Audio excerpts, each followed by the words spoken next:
Welcome back to the Mina Kimes Show featuring Lenny. Only NFL podcasts where one of the hosts would take Jalen Walker first overall. Lenny loves a good Walker. I'm Mina Kimes. I am joined today on the week of the NFL draft by my friend who has not been on the show since, before the Super Bowl, Domonique Foxworth. Welcome back to the show, man. Hey, buddy. Happy to be back. It's been a long time. I forget these things about how long we've known each other and how long we work together. And then you say, like, NFL draft, and I'm looking at you, the NFL draft, and I think about, like, we used to do shows together. We were we're in Tennessee. Fortunately, this year we will not be together. Fortunately for me. We forget Tennessee, I know, right? It goes back to I think the first draft show we did was 2018. It was the Lamar Jackson draft when we were in like some basement in Bristol watching in horror as Lamar Jackson dropped down. Oh. So that's an experience we'll always have together. You got to witness me react to the Seahawks taking Rashad Penny in the first round. That was great. The show's about the draft, obviously. So I had you on to kind of talk about what I'm characterizing as the biggest questions of the NFL draft, really the first round of the draft. Did my final war room on Monday with Daniel Jeremiah. If you guys haven't caught that, it was a ton of fun. But there's no more war rooms to be done because the draft is happening. And I think the very first question is probably the most obvious one, which is, where's Shedeur Sanders going to go? Right? So I say it's obvious because Cam Ward at pick 1 is a foregone conclusion. It seems increasingly likely that Travis Hunter and Abdul Carter will go in that order. So obviously the Giants and the Browns were both teams that were linked to the Shedeur Sanders early on. Let's start here before we get to other possible destinations, how far he might fall, that sort of thing. Do you think there's any chance that this is all a bunch of smoke and that either the Cleveland Browns or the New York Giants are going to take Sanders? Absolutely not. I'd be stunned if either. Well, the Browns, there's no reason for them to smokescreen it. If it was going to happen, then they would go ahead and get him because it's pretty much locked up that Ward is going 1. It's possible that the Giants are smokescreening, but I think you get 1 veteran quarterback. You don't go get 2 veteran quarterbacks if you're planning on then going to draft the quarterback, especially those 2 veteran quarterbacks who neither have like a personality, I guess I would say, that is benign, I guess, like, to put it, because they're very different, but neither of those guys, I wouldn't choose either of them to be like my rookie quarterback Sherpa type of guy. It's not Tyrod Taylor's. These are right. They both play in a way that is not something that you would think is replicable. Like, I wouldn't want, like, Russ comes off as very much like a mature adult that you could have in the building who maybe has some quirks or whatever, but his style of play, I'm not saying, hey, young quarterback, be like Russ. So yeah, it seems really unlikely that either of these teams, unless, and it's one of the possibilities that they trade back up at some point. Right. So that's the only way you could end up on one of those teams. There is some noise around that possibility, specifically the Giants. So just looking, so Adam Schefter put out a column today with everything he's hearing on the draft, some of which is more pertinent to a couple questions I'm going to bring up later on. But as far as the quarterbacks go, he did mention the Giants have spent a lot of time looking at Shedeur. The quote he said is, another NFL GM said about the Giants GM, Joe Shane has lived in Boulder. And they did do a private workout with him. I will say this about that possibility. It almost never works. Like, we were talking about Lamar Jackson, which is, it's a great trivia question, by the way, in 10 years, who was the player the Ravens drafted before Lamar Jackson? Hayden Hurst, for those who don't know. That's the exception. Almost every other example of teams trading back up for a quarterback, it doesn't work out. There's a reason why they didn't love the quarterback, right? And it's like, if you didn't love him enough to take him at 3, you love him enough in the late 20s, it just doesn't, I don't know, it just doesn't usually work out. In the Lamar Jackson situation, not to rehash that draft, was slightly different. And like, I think that the Ravens felt that they could still win a championship with Joe Flacco. So they were trying to draft around making a push, whether it was right or wrong. They're trying to draft around making a push. And then they looked up and was like, oh, for real? Let me get back in there. So, okay, let's move past those teams. So then you get into the other possible landing spots for Shedeur. And there's really only two teams that are being Right. seriously discussed, right? The New Orleans Saints and the Pittsburgh Steelers. But then, and this was my second question was, does Jackson Dart sneak into the first round? That might as well tackle both questions at Right. once because I think when we're talking about the Saints and the Steelers, you're not only asking, are they going to draft a quarterback? You're asking, which quarterback is that? Like, do you have strong feelings about, forget what they will do? I know there's a Mhm. lot of buzz, what you would do if, let's start with the New Orleans Saints because I have different opinions for the New Orleans Saints and the Pittsburgh Steelers. So I when I was prepping for this show, I went through all the possible teams. So we're skipping over the Jets as a thing. Like I think it's an unlikely scenario, but Yeah. before you get to the Saints, the Jets are at 7. They obviously don't have their long-term answer at quarterback with the band-aid that is Justin Fields at this moment. But again, Justin Fields doesn't qualify if you're looking at the moves that you were made beforehand before you get a long-term starting or potentially a franchise quarterback. Justin Fields doesn't fall into the category of the veteran quarterback that's going to help mature. But I just wanted to No, completely no, close the door on it's, that before we yeah. move forward to the Saints. It's kind of interesting that there's been absolutely zero Right. association between the Jets and It surprised me, honestly. Like I know the draft order and I know whatever, but I was going through the draft order to prepare for the show with you, and I was like, I mean, the Jets is looking for teams that don't have quarterbacks because the big story between the Saints and at 9 and 21, where the Steelers are, is not a whole bunch of like quarterback starved teams there. And so I was shocked that we haven't toyed around with mm, a major market team like the Jets and a major quarterback like Shedeur Sanders going there. But I guess people have it pretty much understood that it's not going to happen, right? I mean, I agree. I mean, not just agree. I like applaud the Jets. This Mhm. should not be. I feel like this is a team that should not take a quarterback, and they, if anything, if nothing else, this is the most self-aware Jets offseason I've seen in quite some time. Which I think if you're like, I talked about this actually. We the whole Aaron Rodgers flying in Mhm. story. I mean, I feel like everything the Jets have done this offseason has just been wiping the slate clean of everything that happened the last 2 years. And I think Right. if you're a Jets fan, that's a good thing, candidly. Mhm. But let's go back to the Saints. If you were the Saints, not what we think they will do. I actually have no idea what they will do, by the way. It's Right. really all over the place right now. What would you do at pick 9? Yeah. So taking into to account all the things about the Saints situation and the ceiling of both of these quarterbacks, I think I would not draft a quarterback. I guess it depends who is still on the board. Derek Carr does kind of fall into the category of one of those bridge quarterbacks that you think would be okay to have around. He's been more aggressive lately, but he's like conservative decision maker. But he's a veteran quarterback. He seems to be a good dude, so like that doesn't scare me away. And that's what we talked about for a couple of the other teams.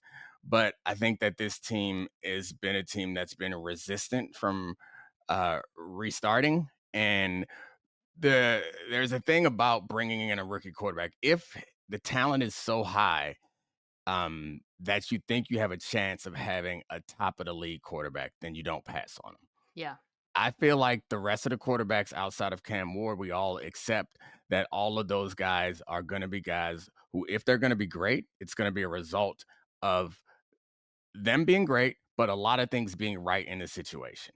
So I think that matters. And so I get how hard it's, and it could, if Shador falls, he could fall somewhere where he ends up playing well. It's the Patrick Mahomes thing. Not that Shador's like Mahomes, but it's like he could, you fall later in the draft, you could end up on a team where it has the pieces. And then you look like a for passing on the quarterback who is playing really well in the league.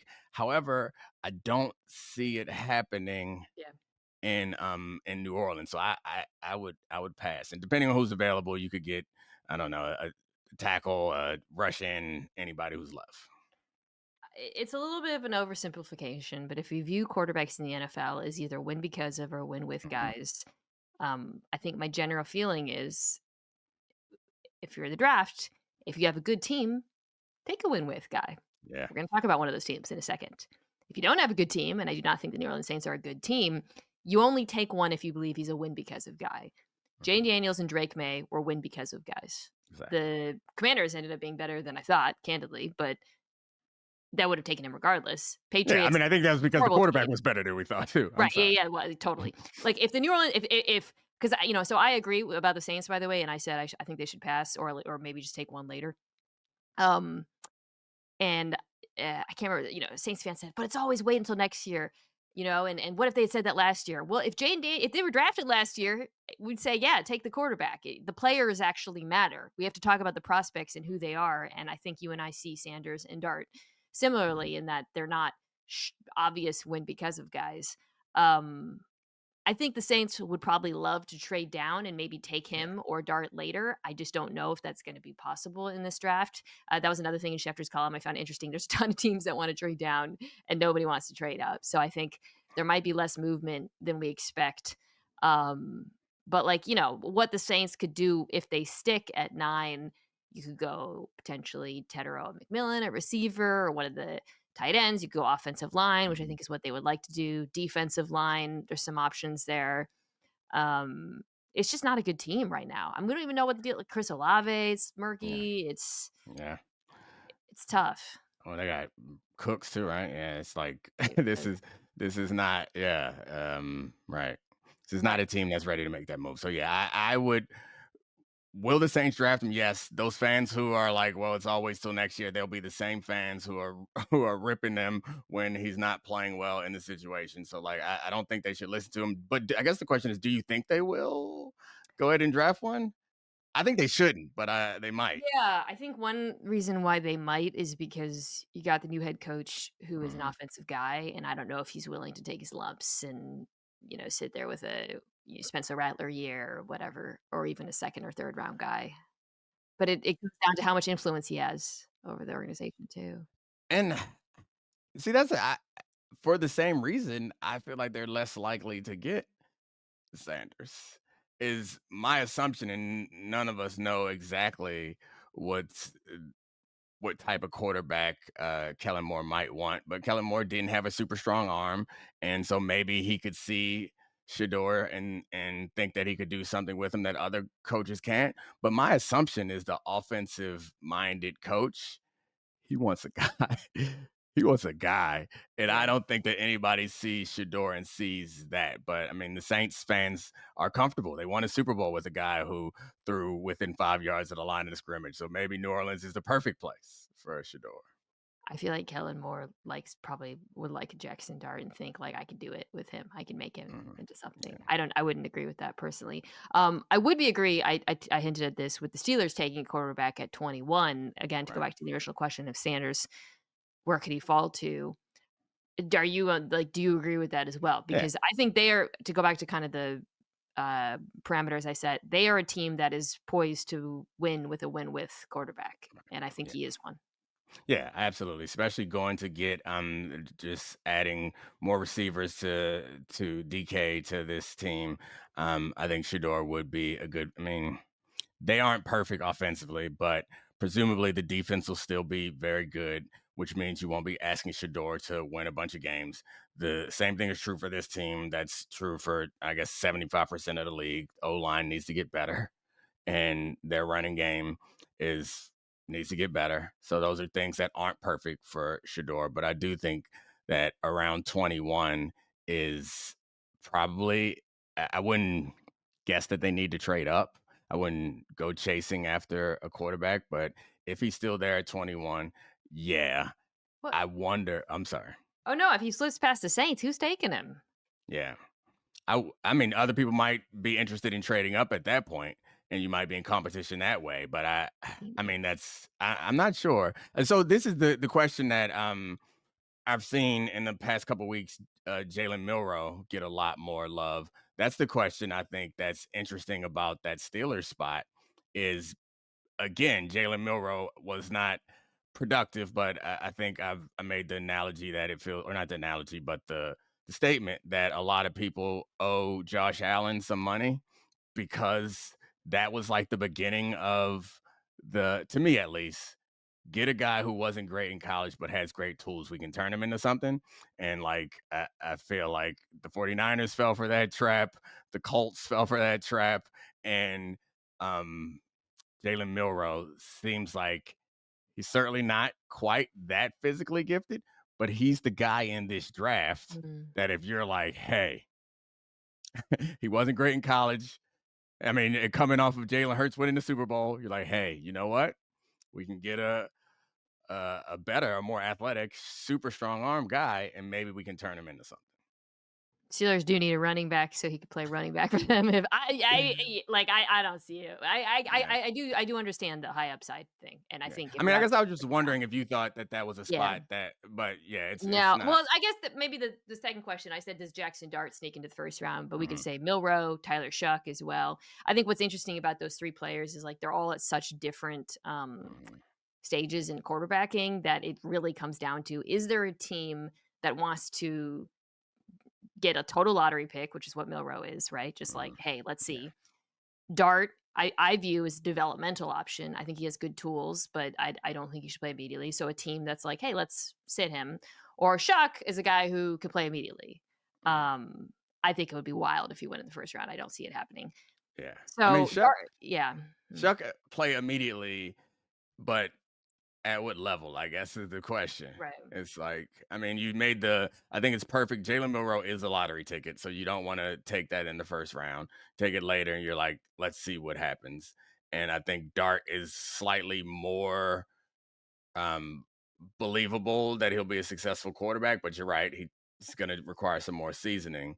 But I guess these are all, it's funny how it works out so perfectly that all of their, all the attributes match up pretty well with what you would expect. It's like a high end guy is a high bust potential, and then there's a low end guy that's like he's not gonna bust or he's not gonna be bad, but but you're not looking at top of the league talent there.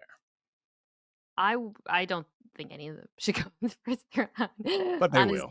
I honestly. mean, some of them will. Well, definitely Dart, think Dart will. I yeah, I do. think There's Dart will. just too much too much smoke around it. Where he goes, though, is very mysterious to me. I Mhm. think the range is the Saints at 9 through a trade up team, a trade down team. Like, I think the Saints would love to trade down and take him later, I Mhm. suspect, but I don't know if that again, we talked about the knock of teams trading up. The Rams, I don't think the Rams do it. I think they're just Yeah. too in it right now. That's a team though that has been linked. I mean, are there any let's wrap here before we do the next No. question. Are there any teams that you feel like might be potential The quarterback the spots? only other team on my The list was Steelers the don't have a Saints. second round pick, by the way. The Yeah. Steelers don't have a second, so they have The lack of maneuverability. Yeah, the Saints were the only other team that I put on the list that I thought were realistic because it's obvious that Stafford is on his way out eventually, very soon, within the next couple of years, it would seem. The problem is that if Shedeur is still around at that point, again, with the physical traits, given that McVay had Goff and Stafford, Mm, I don't think that he wants a guy that can't cut through the air the way that those guys can. Those are two really strong arms. I'd be surprised there. If it's Dart again, it's like that to me again. It's a team. It goes back to that Ravens situation that we're talking about. But this team probably seems closer, where it's like we have a chance to make ourselves better. Why are we? It's the Warriors two timelines. It's like you can't right, really pull that yeah. off. It's not easy. The Eagles are sort of like you talked about how Josh Allen setting the paradigm. I think other teams look at what the Eagles did with Hurts and getting, again, both of those teams had very good ecosystems and not the Rams are the team that could, I think, potentially pull it off because the ecosystem is so good, Mhm. but they would have to really love one of these guys. And I don't think they would do it in the first round. I think in the second round, the Rams are an interesting quarterback team potentially. But yeah, I guess if I had to make a prediction right now, I'm gonna say Ward 1, Saints trade down and take Dart somewhere, and the Steelers take Shedeur Sanders. How does that sound? Wow. Yeah. So I'm assuming you're saying Saints trade behind Pittsburgh, or Yeah. you think that the Saints? Oh, Okay, no. you think the Saints take Dart before Sanders? Okay. No, I have okay, here's my suggestion for you because actually so I'm cheating ahead. Elsewhere in the Adam Schefter column, he says this. The Carolina or pardon me, the Denver Broncos have made inquiries about moving up in round 1 but there aren't many others. Where are the Broncos picking? Right before the Pittsburgh Steelers. Perfect. So the Broncos, if they're trading up, it would be for a skill player. So maybe they want to jump the Bears for Ashton Genty or for Tyler Warren. The Saints say, "Great, you can have this pick. We're going to trade down, take quarterback late." I mean, Just that makes sense. That's possible. okay. My next question. Let's get off the quarterbacks for a little bit. Is what are the Patriots going to do? So I think we all agree the first three players are set in stone at this point. Maybe the Giants trade the pick. I doubt it, though. I think they're going to stay and take Carter. The Patriots are the first legitimate question mark in this draft. Again, assuming that the Giants do what we expect. What do you think they're going to do? Yeah, this is a bad spot.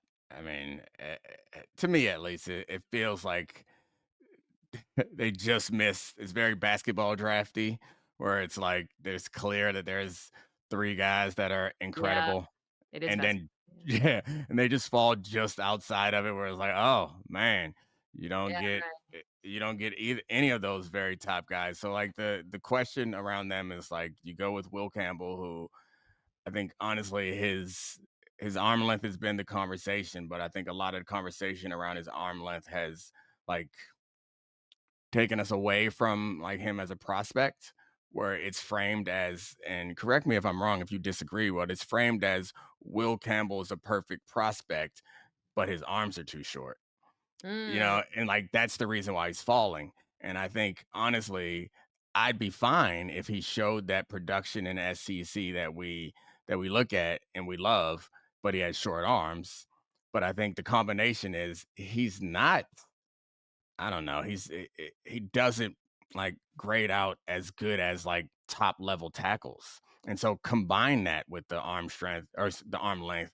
I'm then like, I don't know if this is the spot. Even though the Patriots have such a terrible offensive line, if he ends up being a guard, that's fine. They need somebody somewhere. Yeah. So I think that's the first one to discuss, and I would probably say no. I wouldn't want Will Campbell there. I think the problem is through the Pats. What else do you do, right? I Yeah. mean, there's another team that would love to trade down, but I don't see that happening at that spot um, because there's no players that anyone is desperate enough to jump for, unless Mm, so you're talking the tackles would be Campbell and Membu, who it's maybe the Patriots. There is some rumors that people like Armand Membu, the tackle out of Missouri, who's played right tackle in college more than Campbell. So that's one option. They could go with a skill player.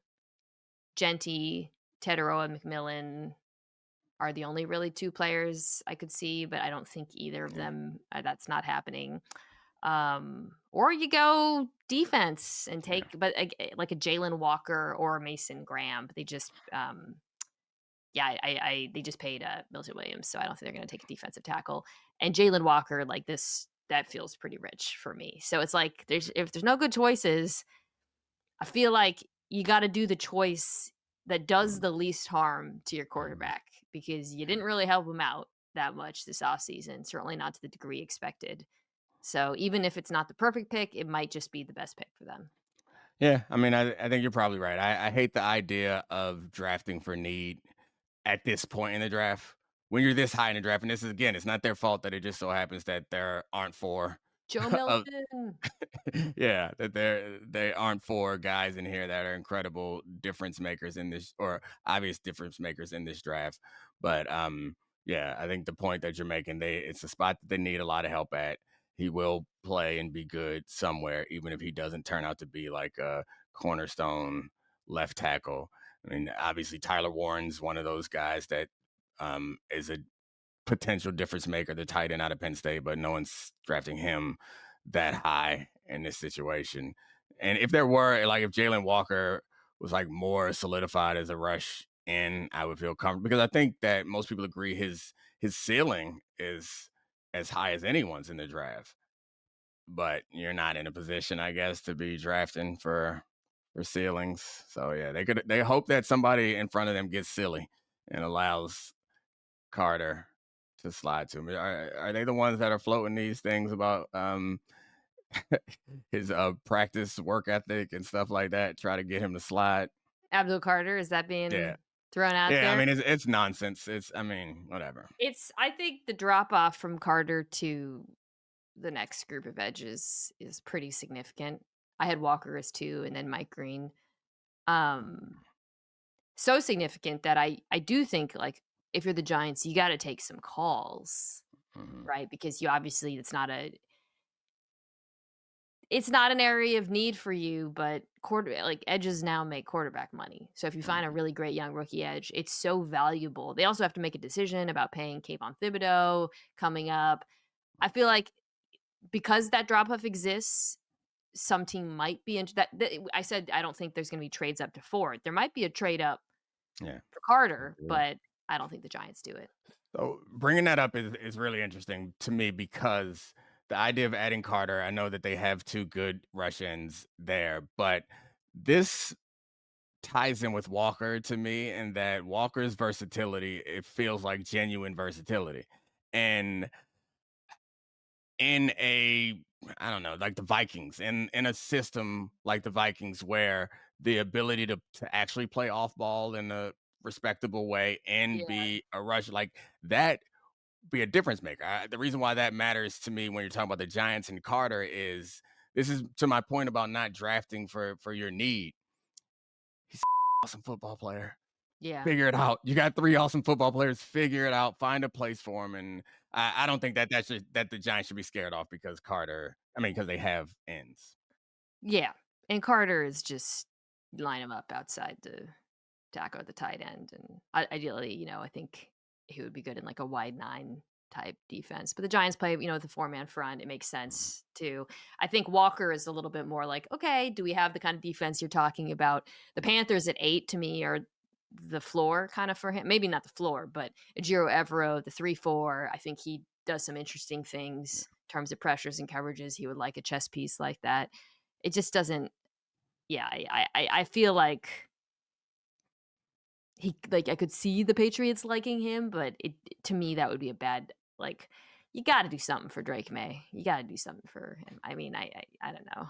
Ugh. Yeah. I Alright, mean, I think you're right. It's worth yeah, considering, though. let's take a quick break and talk about what I think is one of the more fascinating questions in the draft. Alright, so this is how I ended up putting this. Are there gonna be more receivers drafted in the first round or running backs and tight ends? Tricky? Tricky. Let's start And with the then, receivers. yeah. Actually, I mean, I wait, so in the recent years, and this is like there's a litany of reasons for this, right? The number of receivers that have gone in the first round in recent years. Some of that has just been that they've been really, really good. But so last year there were 7 receivers drafted in the first round. Year before it was 4, all in a Mhm. row, and then 6, 5, 6. The 2020 draft was the Jefferson Lamb draft. So 4 would match 2023, and anything less would be lower than in years. Let's talk this out. Who's a All right. lock? So, I mean, there just aren't that many good receivers. And it's some of this is also my bias because like Ted McMillan is not the type of receiver that I've ever really liked. And sometimes it works out, but like the big guys who don't create separation. And Ted actually runs better routes than I anticipated given his size. And like when you just see his highlights, is some tough contested catches. But he actually creates more separation. So he's not completely in that category. But I don't like there's no Marvin Harrison Jr. like last year. So I think this would be less of Or a Neighbors story. Yeah, or, or right, obviously. I mean, last year was insane. Yeah. Oh yeah, yeah, what's the guy from Kinsey, Jacksonville? Thomas Jr. Okay, Yeah. so but we think McMillan is absolutely going in the first round, right? Yeah, yeah, of course. Yeah, yeah, right. So McMillan, Golden feels like Matthew Golden, the Mhm, speedy wide receiver out of Texas. mhm. So I feel like those 2 are locks. Yeah. We're counting Hunter as a receiver. Yeah, Okay. Are we? Okay, cool. yeah. Yeah. I feel like we have to, because especially if he goes to the Browns, they're gonna play him primarily a receiver. Right. So that's Fair. 3. Where they go, before we get to the next group, the Cowboys are gonna take a receiver. Yep. One of those 2. Where would the other one go, though? I'm scrolling through the draft order now, and because none Seattle of at these guys 18. feels like a Yeah. floor for the second receiver. Yeah, because none of these guys are, like, obvious, like, A number 1 X's like that. None of these other teams jump out to me, and there's some that are, clearly out of it, like the Steelers, like we talked about, like, they made their receiver acquisition already. I mean, yeah. I could certainly see all of these teams, with the exception of the Cowboys. I don't see anybody on here that's like, "We gotta have this guy," particularly given the history of the position also. Is like, this is not a position that you have to find. I For guess you sure. probably, yeah, you probably know some stat off the top of your head better than I do, but like I feel like of positions where you find a super talented guy later in the draft, I feel like receiver has to be the one that's more likely in recent history than any other to be comfortable taking a guy late on the second or third day. It's interesting because, yes, right? Like, we're seeing so much late round talent, but also the hit rate on first Yeah, round receivers is so high. right. So it's kind of like both things are true. I think Yeah, it really just depends on whether or not you feel you can find a receiver of similar caliber later. I think this is partially why McMillan and Golden are, keep going, are the yeah, obvious 2, because there's really no one like either of them. There's yeah. some guys who have similar traits, but I think that they're pretty unique and special. Where they go, like, where McMillan is, I think, could go anywhere from 5 to 18, Mhm. I think. So I think one of those guys is gonna go to the Cowboys, and then where the other one goes, I would put in that range. Um, I mean, other than Seattle and Dallas, when you're looking at the top 18, and we'll get to the second half is where there's receiver need, but we can talk about that. Is there any other team that you could think could take a receiver other than Seattle and Dallas in the top 18? No, I mean, so it's Miami. I guess Miami they could and decide to Yeah, right, if Tyreek Hill. move on for Tyreek Hill. Then we got the Colts. Yeah, I mean they have other issues. The Falcons can't get another skill guy, and they have plenty of good weapons on that. The Cards got one last year. The Bengals obviously have receivers, and then we get to 18. That's the Seahawks. So I think yeah, the Jags, the Raiders, the Panthers, and the Saints could all, it's not likely, but all 4 of those teams could do it. oh, I thought we were picking up from the Cowboys. You're saying from there, Oh, yeah. I'm so I sorry, mean, yeah, top 18. Yeah. The Jags got a first round receiver last year, so that to me seems unlikely that they'll. I mean, a first round talent. You know, I mean, No, no, no, I know, I just think yeah, it's yeah, never bad to have 2 because outside of Thomas Jr., it's not a great room. yeah. I mean, I honestly don't. I I mean, I don't think know they'll that. do it, I'm just Yeah, necessarily maybe. yeah. Maybe, Um, maybe. uh, the other people have more pressing issues, and again, this is back to the quarterback conversation where it's if it's not an obvious X difference maker guy that teams have to plan game plan against, you probably are more likely to address some of the more immediate concerns. But the league is changing in a way that I think the stat that I made up earlier about finding good receivers late in the draft is probably also muddied by the fact that so many more receivers are drafted than some of these other positions because this game is moving in a direction where they've become more and more valuable. So outside of the top 18. So I think we agree that by the time you get to 18, probably 3 receivers will be gone because I think the Seahawks would take one of McMillan or Golden, but not Mhm, another receiver there, right? So you're in the Cowboys, you're a lock, and then we'll mhm, see how it. So then you're looking at Denver, definitely possible. Chargers, doubt it. And we're assuming in this situation, McMillan and Golden are off the board, right? mhm. So we're talking about Emeka Ibuka, Luther Burden III, guys like that. Yeah. I mean, I like Isaiah Bond more than most people too, I think, but yeah. Speed, You know we'll me. You know me. I'm a sucker. I'm a sucker. Have you watched Kyle Williams? I Mhm. feel like you would really like, yeah, I think he's one. I went on Greg Rosenthal and Daniel Jeremiah's pod, and I suggested the Chargers take him, like, in the 3rd round. Wouldn't that be sick? Okay, anyway, sorry. Denver, maybe. Chargers, doubt it. Packers, doubt it. And I say doubt it, that's organizational, Yeah. like, those teams just, and I also don't think those 2 receivers I mentioned align with their needs. Texans, doubt it. Commanders, Doubt it, but maybe. Yeah. Okay. So the question originally asked: more receivers or more tight Right. ends? Let's go to the running backs and tight ends. Yeah. Pardon me. Okay. So running backs. Who's going in the first round? Genty and Hampton, I think. I doubt we get more than two, and I think Yeah. right. I mean, There's some Trayvon it's Henderson buzz, but I think yeah. I mean, rest. it's a it's a situation where they're hit with all the problems. One is that it's the low value position and they get hurt, and all the reasons why running backs have been devalued, and the opportunity cost. And then they're hit with the fact that it's a gang of them too. It's like I think that everyone is going to be like, we could get one later, and frankly, they're probably going to be right. So It's like, a I don't great imagine, draft. Yeah. yeah, I don't imagine that anyone. I mean, I think Genty's a lock. I think Hampton is probable.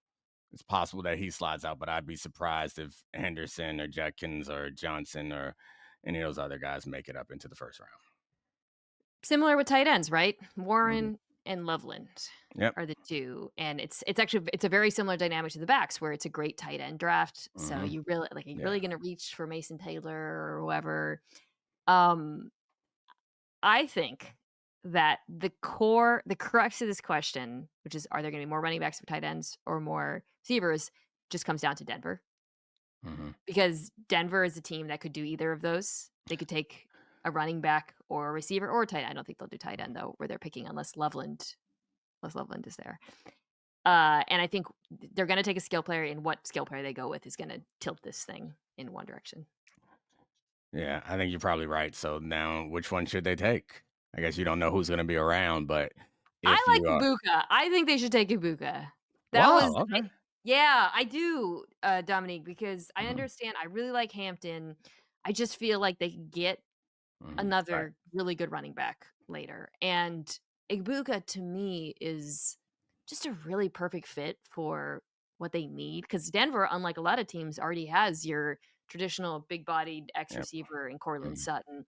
They need, like, a reliable slot, and that is Emeka Egbuka. Like, he's extremely pro ready, extremely quarterback friendly. He can block. They can use him on stuff in the backfield, jet sweeps, carries, Ohio State.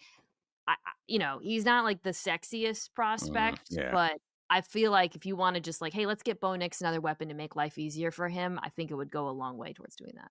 yeah. That was my thought. Is I mean, with Abuka, the part that is like he's not going to have a bunch of highlights. Like you will be drafting someone in the first round that is like it's gonna be solid. Like Yeah. it's solid, which is fine. But I think a lot of times, particularly, I guess it's not that early, but in the first round, you're hoping that it's somebody that's like gonna blow your socks off, which is why you could get convinced into getting one of these speed guys if they're still around too.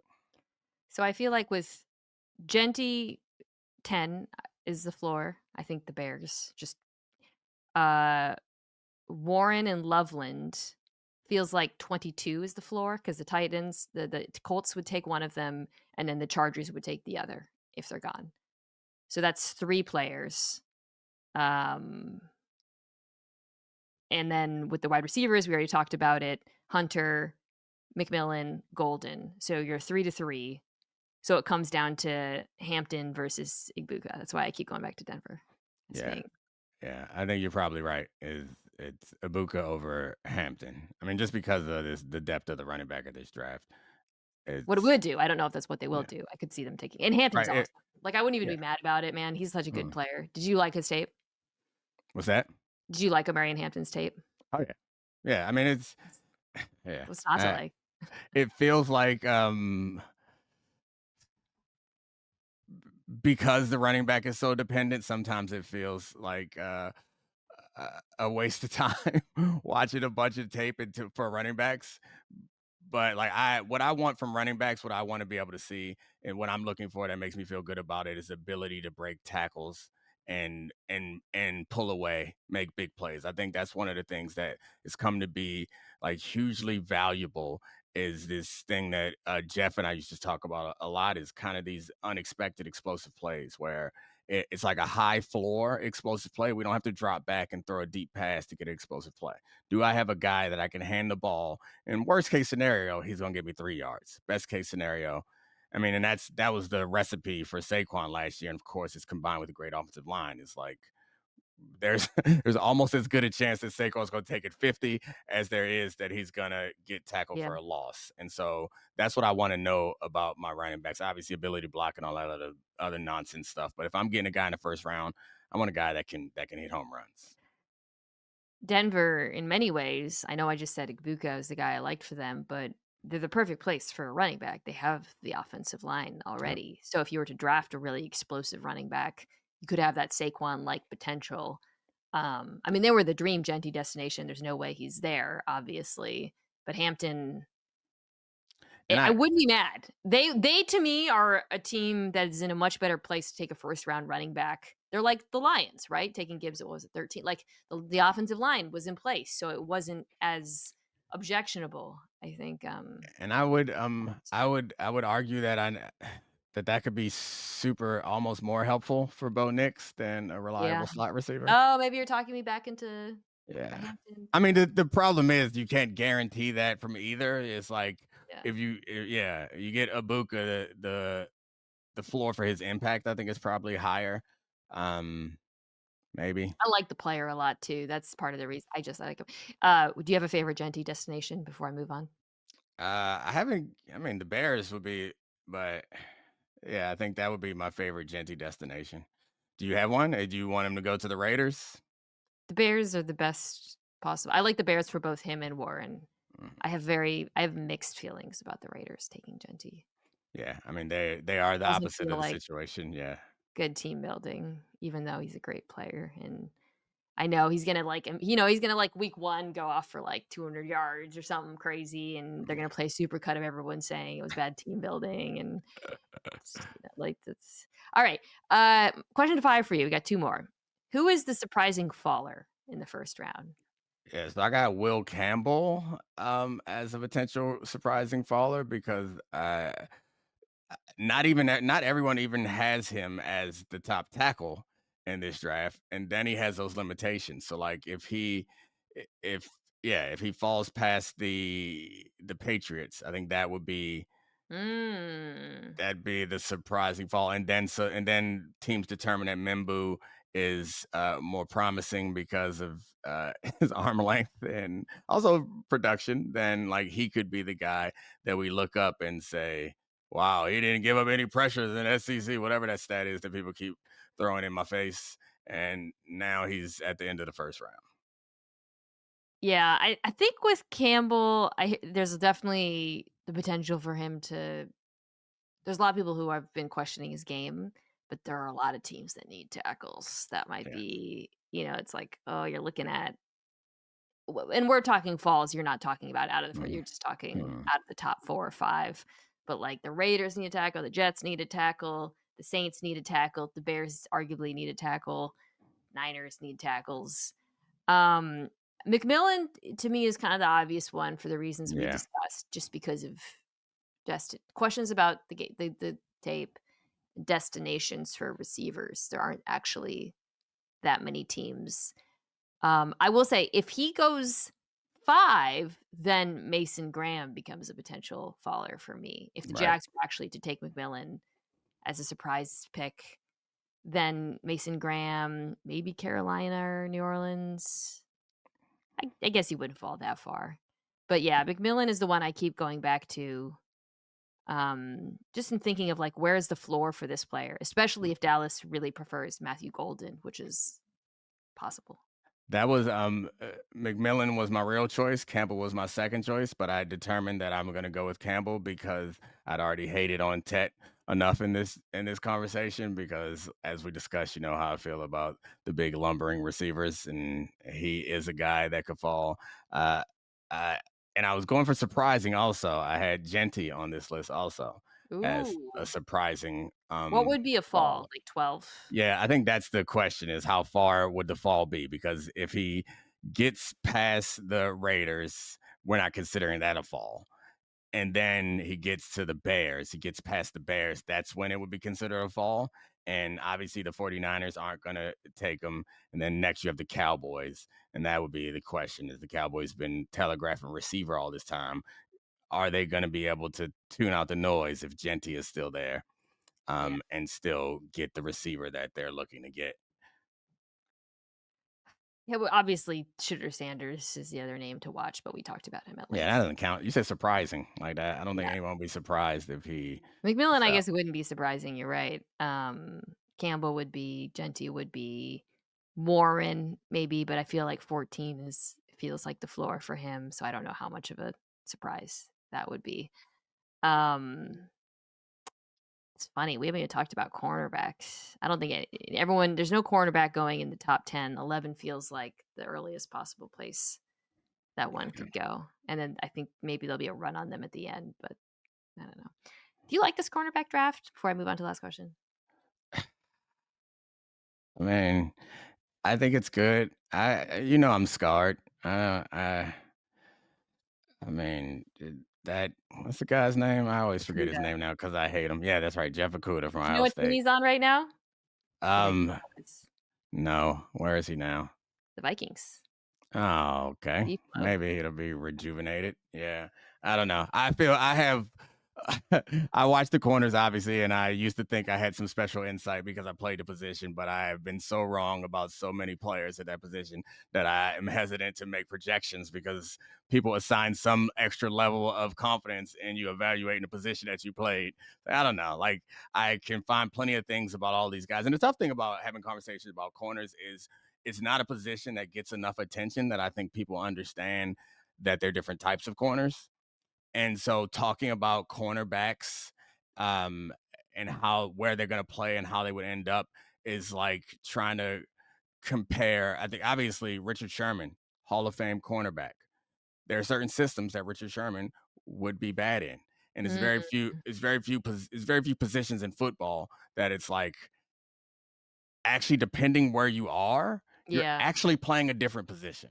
And so it's hard to make these projections for guys who, yeah, like I don't know, I really like Will Johnson and his playmaking ability, but I don't Can know you that it would speak to work something? everywhere. Okay, while we're here, I do wanna ask you about this because you and I have not had chance to talk about it. So, Travis Hunter, Mm, very easy for me to imagine him being cornerback who moonlights as a wide receiver, right? Like, that mm, is partially why I think I kinda envision him as a corner. There's a litany of reasons why I thought that. First, build, ball skills, all of that. But it's like, okay, he's a cornerback. Oh, okay, we got like, 10, 15 plays for him as a receiver. Am I keep seeing, okay, with the Browns, he's gonna play wide receiver with like a little bit of cornerback.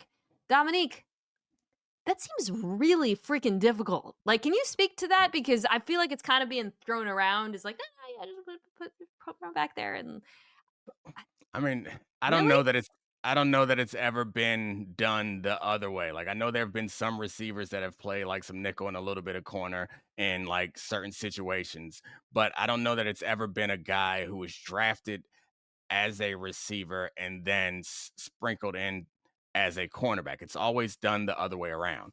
And it's because of the things that we talk about at the position. And you can you can discount this with my bias or whatever, but the cornerback is a much more cerebral position. And it is a lot more about preparation and reaction to what you are seeing and what's being done in front of you. And that's why it's a lot easier to say, all right, this is the play. No matter what they do, Yeah, run we'll a do post this. corner. Right. Yeah, like you're running a screen. Now be an athlete. And so the thing about playing cornerback is like if you are a nickel or if you're the outside corner, uh, and of course, if you're just playing man coverage, okay, knock yourself out. Go play man coverage. But there's something about the preparation where it's like this guy likes to do inside release, jab step, then outside and stacks you whenever he's running a dig. Like when you're in the NFL, when Yeah. you're in college, it may not matter. You're just better than everybody. When you're in the NFL, you're going up against Jamar Chase. You need every little bit that every little bit of information you can get. And if you're playing off, you have to read number two and it'll let you know things about it. So like I think that's part of it that's being under discussed, why you end up spending more time learning cornerback and just throwing a guy out there and saying go play corner. It seems a lot harder. I think like it has to be clarified for some, like, when we talk about when there's skepticism about Travis Hunter playing 2 ways, it's not about his ability, physical ability to do so. It's about what you're describing, which is an NFL work week. I cannot imagine being prepared to play cornerback in addition to being a full-time wide receiver. It seems like we've been talking about the reverse. I can imagine it to some extent. Very hard for me to envision him just being thrown in on, like, passing downs or whatever, or in certain game situations. Maybe if they find, like, a matchup they really like on, like, a specific week perhaps, but I don't know. It seems very, very Yeah. unlikely. This is why we have to talk more because it makes me think about these things that I hadn't considered when I'm sitting here in front of my computer by myself. But it's like the way that I think I would approach it is what you want to do is narrow what he has to worry about. Is he would not be situational as far as positions are concerned. The way that we do it in the work week preparation is each day is you add something else to go over. So like the first day we're doing first downs, um, and and second and long or something like that. Then we do third and short, third and medium, third and long, and that sort of stuff. So I think that's how you would have to figure it out. It's not based on what position he's playing as much as it's on down and distance, because then it gives you a chance to study all the things that you need to know for a situation. Because the point is, we want to narrow it down to what teams like to do in certain situations, and that would be an easier way to go about it because you do have to do a little bit more mental preparation for playing defense generally than you have to do for playing off, at least receiver and cornerback. Right. You're reacting, to Yeah. in real time. I guess that Mhm. is you have to, and that's all based on so much study Right. to be prepared for, these offensive coordinators are demons Yeah. these days. They are It's study demons. it it's study and it's reps and Yeah. it's comfort because, like, you get to a certain point where you're not thinking about it, it's happening because you've seen it and done it so many Yes. times, and he's not gonna see it and do it as much, and I think you made a good point where it's not that we don't think that he's good enough to play any position, like, we all believe he could be great at either, but being great at both, You got only uh, so many hours in the day, yeah, That's what it is. Okay, final question before I let you go. Kirk Cousins gonna get traded.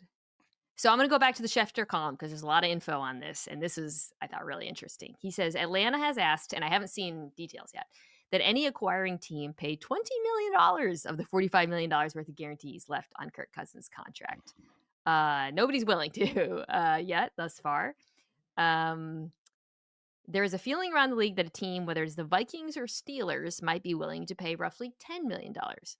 Makes sense. Surprising he didn't mention the Browns, by the way. I thought that they would be yeah, so how much any team would be willing to pay would also influence the compensation. So the higher the draft pick, the lower the money, obviously. Um, he also mentions, and this is really important, the Cousins has a no trade clause. yep, And that matters because Cousins ain't trying to go somewhere where he's gonna get Wally pipped again. yeah, that was So yeah. It's so probably I not lean happening night one, right? yep, that's what I lean towards no because that would be before the draft, which Cousins would probably not want to do, or at least before day one. I don't know that he'd want to commit to a place that could potentially draft another quarterback, no matter the assurances that they give him. If something wacky happens in the draft and a quarterback that they like falls to him, they'll Kurt will be back in that same situation. And there's no rush, there's no pressure, there's no time pressure on him. He can wait until next week. He can wait until training camp. He can wait as long as he wants. The checks are still coming, Yeah. and yeah. So since he has that no trade clause, like it's really up to him. Yeah, that's what I keep coming back to as well because the Falcons obviously would love to get a mid-round pick or whatever it would Mhm. be in this draft, but Kirk Cousins has no incentive to making that happen. So I feel like this is the kind of thing where it could be about a pick next year, and it could be have something that happens later in the summer. It could get real ugly. But this is a disaster of their own making. I guess if it were to happen in this draft, the Vikings, the Steelers, the Browns, what I'd be watching for is if obviously neither none of those teams take a quarterback in the first round, Mm, and if there's no smoke around them taking like a Shuck mm. or a someone who falls maybe, but the Steelers have they don't have a second round pick, so I just can't. Would the Steelers trade a third round pick for Kirk Cousins? No, I don't think I so. don't think so. I don't I see it don't think happening so. that way. Where So where have you even given any thought to like where I think the first instinct is back to Minnesota, but since Kirk Cousins controls the no trade situation, where would he want to go? Cleveland or Yeah. Pittsburgh. Pittsburgh. Okay. So if Pittsburgh doesn't take a quarterback and I'm Kirk Cousins, I'm like, hey, I see DK Metcalf and George Pickens. S- and then Cleveland. Yeah. Kevin Stefanski. Although Cleveland's sneaky not a great situation for a quarterback, man. Then you get Travis Hunter. Travis Hunter Mhm. and Jerry Jeudy is a very hilarious receiver combination that I need to think through more what those routes are going to look like. But yeah, I don't see this happening. Certainly not on night one for the reasons that we have discussed. Dominique, what will you be doing this week? I'll be in New York for Get Up, discussing Thursday morning pre first round, Friday morning post first round, and then of course the Dominique Foxworth show, which I'm sure, even though the numbers don't suggest that all of your viewers and listeners listen and view my show, I'm sure they do anyway, some other way, but a way A lot around the of them numbers. do. It's a Well, very good show, and it also right now is covering the NBA. So if you're listening to this show and you're like, I want to listen to someone talk about the NBA, Mina and Lenny never talk about the NBA. Go check out the Dominique Foxworth show wherever you thank get your you. podcasts.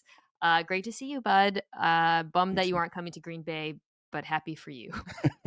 Thank you. Yeah, we'll get up eventually. You'll be in New York at some point. We got a All right. wind warning for Green Bay. A wind warning. What does that even mean? Good luck, buddy. Bundle up.